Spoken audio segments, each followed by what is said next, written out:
Olá, meu nome é Júlio Miguel e esta apresentação é referente à disciplina Teoria da Computação do curso Ciência da Computação, campus Arapiraca.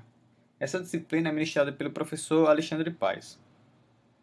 A equipe é composta por 4 pessoas: o Anderson Ferreira, o Daniel Santos, Giovannes Torres e eu, Júlio Miguel. Bom, a temática que vai ser tratada aqui será acerca da máquina de Miller. A máquina de Miller ela é um autômato finito, determinístico.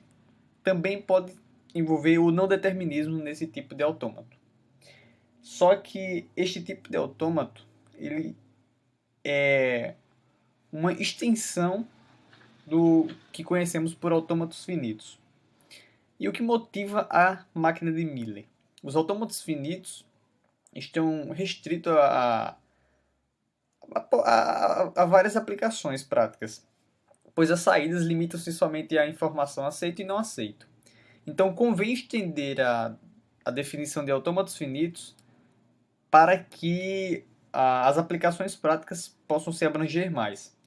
A máquina de Miller tem esse intuito e ela está relacionada a transições, ou seja, as saídas dependerão dos estados e das entradas. Vamos conhecer mais a fundo a máquina de Miller. A definição é, como eu expliquei, ela é uma extensão do autômato finito que está associada a transições. Para cada transição da máquina é gerada uma palavra de saída. Essa palavra de saída ela é armazenada em uma fita. E essa fita, uma fita de saída, ela é independente da entrada. A definição formal é como segue nesta espécie de tupla. Vamos abranger mais a definição da formalização. O sigma é o alfabeto de símbolos, ou seja, os conjuntos de terminais, onde vai gerar as palavras. O que é o conjunto de estados, que são finitos. Aqui esse delta minúsculo é a função transição, certo? O Q0 é o elemento, o estado inicial, ou elemento distinguido de Q. F é o subconjunto de estados finais. O delta maiúsculo é o alfabeto de símbolos de saída. Uma observação interessante é que se haver saídas vazias, se todas as saídas forem vazias, que é uma das características da máquina de Miller, ela pode ser interpretada como um autômato finito, certo? A máquina de Miller ela possui menos estados do que a de Moore, que é outro tipo de máquina. Saída vazia, nenhuma gravação é feita na fita. E se todas as saídas forem vazias, conforme eu falei, ela vai ser interpretada como um autômato. Dada a abordagem teórica, fica-se a perguntar quais são as aplicações práticas da máquina de Miller. Bem, duas dessas aplicações podem ser citadas com a tecnologia de hipertexto e animações quadro a quadro. Como ela está associada a transições, isso faz todo sentido. Os demais minutos desse vídeo são explicações com o uso da ferramenta JFlap, uma ferramenta visual para o funcionamento da máquina de Miller. E, ao final, o Giovanni irá dar as considerações finais acerca desse.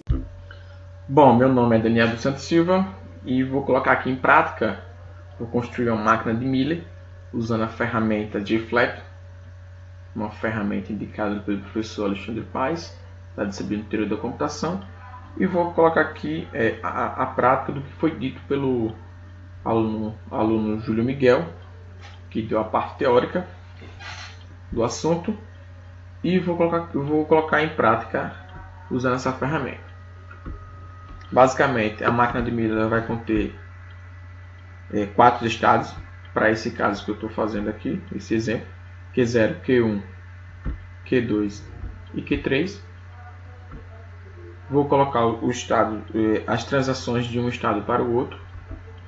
De Q0 para Q1, veja que observe que abriu aqui uma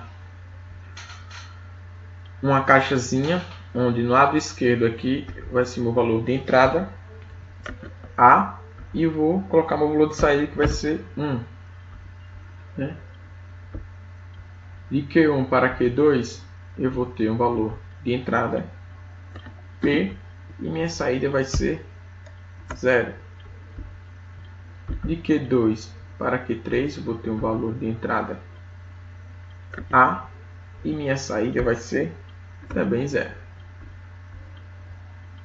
Em Q1 eu vou ter um valor também, um valor de entrada P e minha saída vai ser 0. Em Q3 eu vou ter um valor de entrada também B, mas minha saída vai ser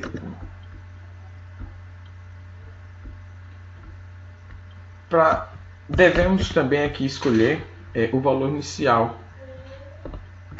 Vou colocar Q0 como vai ser o meu valor inicial, né? E para testarmos uma palavra, para saber se essa máquina de Mealy ela aceita ou não, nós vamos aqui em Input, em Step e vamos digitar a palavra A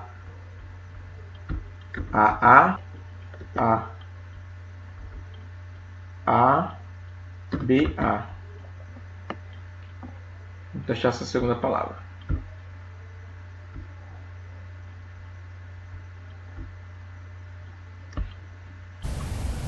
Olá, meu nome é Giovanni Celestino Torres e vou dar continuidade à apresentação do trabalho de Teoria da Computação.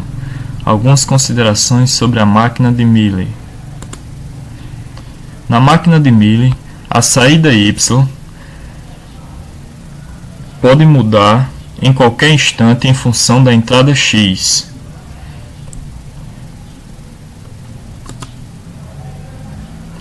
Na apresentação da máquina de Mealy, nos arcos do grafo, são representados os sinais de entrada, causadores da transição de um estado para outro, com os respectivos valores para a saída. No caso, em cada arco temos a entrada e os respectivos valores para a saída.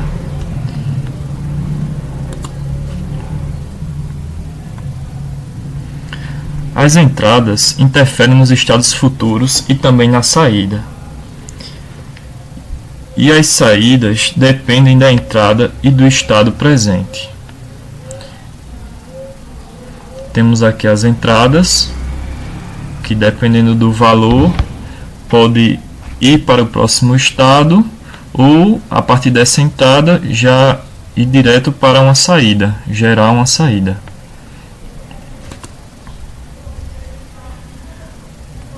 Temos aqui a equivalência entre as máquinas de Moore e Mealy.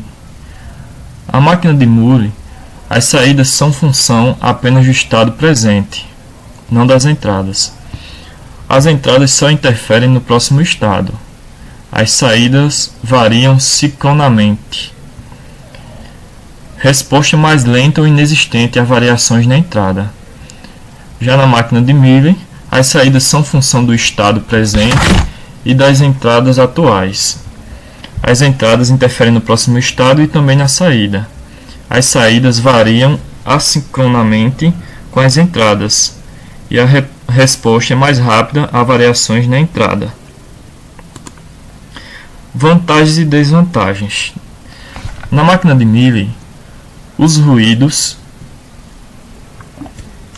são menores e